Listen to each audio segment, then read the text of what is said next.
O le faitauina o le afioga paia le atua ma le feagaiga fou. Luka lona mataupu e 13. Ua tala'i e Iesu le salamō. O ia ona aso na o mai ai isi tagata. Ua tala mai a Iesu i tagata Kalilaia. Ina ua fefiloi e Pilato lo latou toto ma le toto a latou taulaga. Ona tali atu leo Iesu ua faapea atu iā te i latou. Pe tau te manatu ea, ua sili ona agasala iā Kalilaia i tagata Kalilaia uma. Ina ua tigāina i latou i mea faapena. O te fai atu iā te outou, e le ai. Ai a faitou te le salamō, e faapena lava ona oti o outou uma. I le ma le toa 10 ma le toa 8 sa paʻū i o latou luga le olo i se loa, na latou oti ai. Pe tau te manatu ea, ua sili a latou agasala i tagata uma o e sanonofo i Ierusalema. O te fai atu iā te outou, e le ai. Ai a faitou te le salamō, e faapena lava ona oti o outou uma. Ua fetalai atu Iesu i le faataoto, sa i le tasi i tagata le mati, na totō i lana tovine. Ua aluato o ia sa ili ni fua, ai le i maua. Ona fai atu lea o ia i le ngalue vine, whaauta. O le tolu le nei o tausaga ma lo usau, e sa ili ni fua i le nei mati, ai o te le i maua lava. Ina atu uia i lalo, se a fo i le mea e whaalea o ngā haile whanua. Ua tali mai o le ngalue vine i ate ia. Lea li ie, tu pēa ia i le nei tausanga. Se ia o weli whaatali o li o iai, ma avane iai o taota. A fai fo i e fua mai i le tausanga, e le lei, pe a fai e le ai. Ona e tuu ai le ai lalo. Sa awa o Iesu i le tastu nako i le sapati. Whaauta fo. Sa iai le whawhine ua ia te ia le anganga e vai vai ia iona tausanga, ua se fulu ma le valu. Ua whaano uno lava o ia. E le mawhai lava o na tūsa o ilunga. Ua sila fia Iesu o ia. Ona wala au atu le o ia te ia, ua whapea atu. Funae, ua whasaulo tu ina oe mai lo mai. Ua whae e atu e ia ona ao ia te ia. Ona tūsa o le o ia. Ua vivi atu foi o ia i le atua. Ona tautala mai ei lea o le pule le sunako. Ua ita ina ua whaamalolo Iesu le sapati. Ua whaiane o ia le motu tangata. O aso e ono e tatau ona ngā lulu e ai. O aso ia tau teo mai ai ia whaamalolo ina o tau. Ai le o le aso sapati. O tali atu le ali ia te ia. O tau na tangata whaafiami o tonu. E le ua taitasi ea o tau i le sapati ma tatala i lana povi, po lana asini i le whale povi ma taita i whainu. A le whawhine le nei, o le whawhine o Aper Amo, ua nono atia e satani i tausanga i se fulu ma le valu. E le tatau ea o na tatala ina o le nei nonoanga i a te ia i le aso sapati. Ua whetala i ane o ia, i nā upu, o na maasiasi umai lea o e ita mai i a te ia. A ua oli lava le motu tangata uma ona o ia mea o fofongia uma na whaia e ia. Ua whetala iane foi o ia, e tusa le malo le atua ini a. O te whatusa ina ini a. E tusa ia ma le fuor sinapi. Ua ave le tastangata, ma lafo ilo na whanua. Ua tupu, ua avea ma la au. Ua momoe foi manu whelele i ona la. Ua toi whetala i atu foi o ia. O te whatusa ina le malo le atua ini a. E tusa ia ma le mea whaafifete. Na ave le whawhine ma tuu i to tono le whalawa mata. Pe tusa ma le ono se fulu pauna. Ua o ina whaafifete ina umai. Ua ui ane foi o ia i a ai ma whao a ai. Wa o i tangata maalu malanga atu i Jerusalema. Ua whai mai le tasi ia te ia. Leli ie. E toi titi ea e whaolaina. Ona whetala i atu le o ia i ate i lato. Ia o tau fina finau, ina ia ulu atu i le whaituto a vāpiapi. A wā o te whai atu i ate o tau, e toa tele lato te sā ili, ina ia ulu atu, ai le mawhai lava. A uma ona tū lai, o le matai o le whale ma pupuni le whaitutoa. Ona o tau tutu le I fafo ma tu I le fai tutoa. E whapea mai. Le li ie. Ia e tatalaina mai le fai tutoa ia te I mātou. Ai tali atu o ia. Ua whapea atu ia te I lātou. O te leiloa. O tau pe mai whea. Ona amata lea e o tau na whai mai. Na mātou a ai ma inu I o luma. Na ea awa o fo I o mātou wala. Ona whapea atu lea o ia. O te whai atu ia te o tau. O te leiloa o tau pe mai whea. Ina o ese ia o tau ia tau. O tau uma o e whai a mio leanga. E iai le tangi a we ma le lili vau o nifo. Pe ai loa e o tau a pero amo ma isa ako ma Iakopo ma le au perfeta uma I le malo le atua. A o tau ua tulia I fafo. E o atu tangata mai sasae, ma sisifo, ma le tui mātu, atoa ma le tui tonga. E ta oto e ai le malo le atua. Whauta foi, o e muli e avea ia ma mua. A o e mua e avea ia ma muli. O le lava I tu la ua o mai e isi o le au farisaio, ua fai mai ia te ia. Alu ia oe, ma ia e alu ese atu I se isi mea.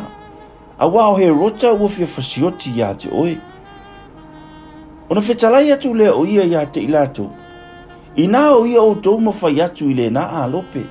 Whaauta, o te tuli I fafo te emoni.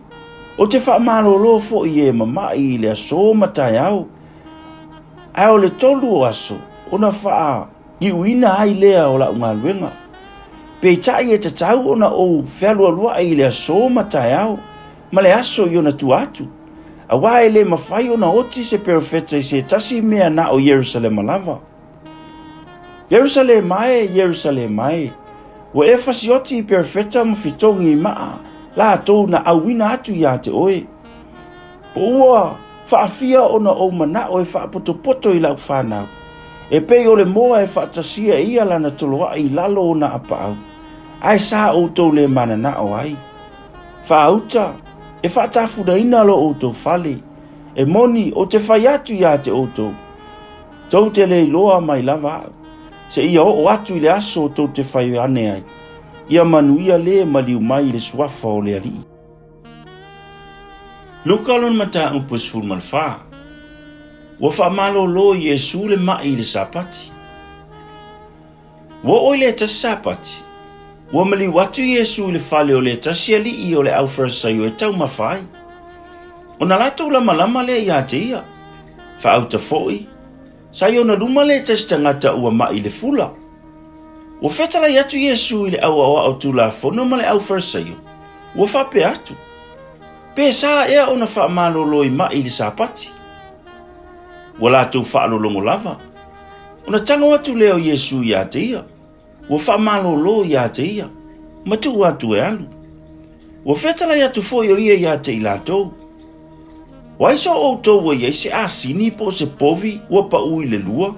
Ele sisia e loa I lunga I le asu sapati. A wala tau le mawhai ona tali mai ia te ia ina mea. Wa whetala ia tu foi Yesu I whata oto I na wala aulia. Ina osi la fia e ia o ilatou. Wa fili I mea sili e ta oto ai. Wa whape atu ia te ilatou. Pe avala wina o e se tasi le tau mawhatanga o le whaipoiponga. Awa te nofo I le mea sili. Ne ia I fo se tasi wa wala aulia e ia. Ua sili ia te oe. O na luatu lea o le na wala aulia o lua. Ma whai atu ia te oe. Ina so atu ia ma le ali nei. Ona e alu ai lea ma le mai le mea au pito whatau waa. Pe tai o oe. Pe avala aulia oe. E te alu manofo I le mea au pito whatau waa. Ina ia whai atu le na wala aulia oe. Pe a sau o ia sole. Ina alua e ia oe le mea sili. Ona mamalu ai lea oe luma oe no nofo. E ai whaatasi ma oe. Awa so se tasi e wha maua lunga o ia te ia lama. E wha maua lalo ina lea. A o le wha maua lalo ia te ia. E wha maua lunga ina lea. Wa whetala ia tu fo Yesu I le na wala aulia mai ia te ia. Pea e sa uni se whai ngā ai. Po se tali suanga. Awe te wala aulia ia uo. Po o uso. Po tangata o lo a inga. Po tangata mau o atou te tua oi. Ni lato to e vala au dia mai fo ia te oe. Ona tau ia mai lea oe. Pe tai oe. Pe e sauni le whainga ai. Ina vala au dia ia ie matstiva. Ie mumutu. Ie pipili. Mai e tau aso. E manui ai oe. A wala tau te le mawhaia ona tau ia mai ia te oe. Ai tau ia oe i le toitu mai oe a mio tonu. O le tasi oe na tau oto e ai mai ia. Ua whalongo ia i nā mea. Una whai mai lea o ia ia Yesu. Amu ia le ai le malo le atua. A ua whetala i atu Yesu ia te ia. Na sau nia le tasi tangata le tali suanga tele. Na wala au lia e ia tangata e tō tele. Ua o fo i le tu waso e whai ei le tali suanga. Una awina atu lea e ia o lana au na e whai atu ia na wala au lia. Ia uto o mai. Awa uma ona sau nia o mea uma. Una lato whialo le whai ei lea. Ua whai mai le tasi ia te ia. Sa ufa tau wina le whanua. E te tau ona o walu atu e mata ai. Se e whapea. Ia tu mai ia te. Ua whai mai fo i le tasi. Ua ufa tau soa povi e lima. O te alu atu e whata i ta i ai. Se e tu mai ia te. Ua whai mai fo i le tasi. Ua ufa ia wā. O le mea lea u te le mawhai ai ona o walu atu. Walu atu lea au na ufa mtala atu ia mea ilo nali. Na itai lea o le matai o le ainga. Ufa atu ia ila na au na. Ina alu ia. Ia vave i ala mala atu o le ai. Ma ia au mai i nei e matstiva mai e mumutu mai e pipili. Atoa mai e tawaso. Ona whai mai lea o le au na. Lea li ie. Ua uma ona whai o le mea na e poloa i mai ai. Ai le inofo ia le fale. Ua whai atu lea li i le au na. Ina alu atu ia, i ala tele ma manga ala, ma ia pulu nau atu la tau te o mai. Ni ia tumulo nei fale. A wā o te whai atu ia te outou, e le ai lava se tasi o ia tangata e na wala aulia, e ai la o tali suanga nei. Ua ofa tasi ma ia le motu tangata e to tele, ona whaliu lea o ia, mo whetala atu ia te ila tau. A whai e sau se tasi ia te a. Ai le ino ilo na tamama le tinama le avama le whanau, ma uso matua whawhine o lava ilo na ola. E le mawhai o na whai o ia mo uso. O se le avelo na sātauro, ma ua le muli mai atia. E le mawhai o na whai o ia mo uso. Wai foi so o tau o fio whai se olo. E le mua i nofo i lalo e whai tau tupe e tutongi ai. Po ua lava na mea e wha umai. Ina le ita wemu mai, ia te ia tangata uma e mai moa. Ina ua tuu le whaavae, ai le mawhai o na wha umai. E whaapea mai, o le tangata le nei, na amata o na whai, ai le mawhai o na wha uma. Po ai fo i le tupu, o le alu atu e tau ma le tasi tupu, e le mua i nofo i lalo e filifili, pe mawhai ia te ia ma o na tangata e se fulu afe, o na tau ma le ua sau e tau ma ia. Ua ia te ia tangata e lua se fulu afi. Pe a whai e le ai. E tu watu e ia re sa vali, ma nu o mamao o ia. E wha atunga atu le file e mu. E wha pia foiso o tou. A le la whaia na mea uma. E le ma whai o na whai o ia. Mo uso. O le mea le leile masima. Ai a whai e maa ngalo le masima. Pe se a se mea e wha mai ai. E lea o ngā ia i le whanua. E lea o ngā foi e whai mauta ota e nasuai. A ia la fo ina i fafo. O lea ua ia talinga e whaalungo ai. I nā whaalungo mai ia o ia.